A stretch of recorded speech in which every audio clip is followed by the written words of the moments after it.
All right, hello everyone. Welcome to the lesson for today. We're going to look at the rise of Napoleon. So here are our objectives and standards to explain the rise of Napoleon to power and to analyze how Napoleon became a dictator. And our standards to compare the patterns of continuity and change over time applying context of events and to evaluate the role groups and individuals played in the social, political, cultural, and economic development throughout world history. Our vocabulary preview is coup d'etat. I want you to think about this. What are some ways someone can rise to power? Obviously, you can see this in the government today or in governments past, and you've probably seen this in movies as well, or even in your own personal life. So, what are some ways that somebody can rise to power, whether it be through government or through a job? I just want you to think about some of those ways. And our essential question, how did Napoleon rise to power? So thinking about how people can come to power, how did Napoleon rise to power?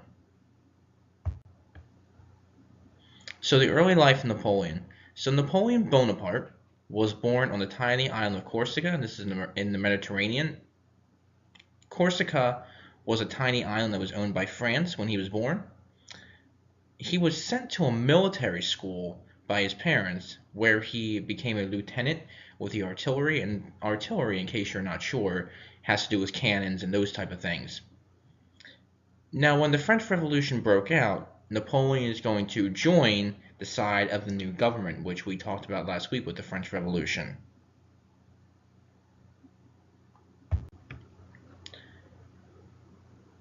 So when royalist forces, meaning those who were in favor of the monarchy, when royalist forces marched on the National Convention, and we talked about the National Convention last week as well, he was called upon by the legislature and the delegates to defend it. So Napoleon shows up with, his cannons and his forces, and he is able to, scare and force these royalist, supporters to, run away and get away from the convention. So he's successful at this, and he is also hailed as a hero across France. Afterwards, because of his dedication to the new government, he is sent to fight other European forces around the world. He fights in Africa, he fights in Italy, and even though he has some, losses as a military leader, he is becoming more and more well known by not even just French people, but by European leaders as well. So the Directory had been losing control in France in the late 1700s. If you remember, the Directory was kind of like the executives of France. They had five of them after the French Revolution, and they had been losing control and respect with the people of France. So when Napoleon returns from fighting these battles, his friends urged him to seize control of the government. So Napoleon agrees, and he surrounded the legislature and forced out many of its members. So in this coup d'etat, or a sudden seizure of power, the remaining legislators voted to dissolve the Directory. So these five executives are out. They are no longer in charge.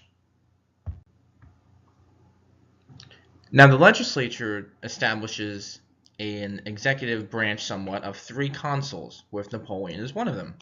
However, Napoleon quickly declared himself the first consul, meaning that he was basically in charge, and he pretty much assumes the powers of a dictator.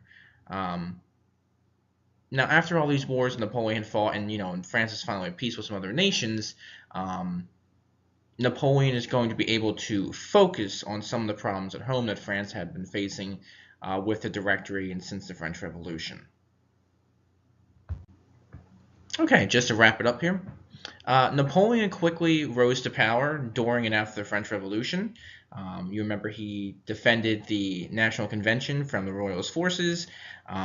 He's a well-known leader in military conquest around the world and in Europe.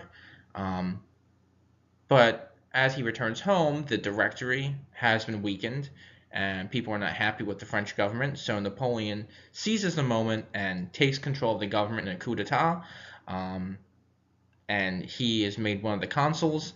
And after he's made one of the consuls, he pretty much declares himself the first consul, meaning the pretty much the head guy in charge, and he pretty much takes on the role of a dictator, but he's also prepared to fix the problems in France as well. Well, that's all I have for this lesson for today, everyone. So please make sure you answer the questions following the lesson, and hopefully you took some notes, and I will see you soon.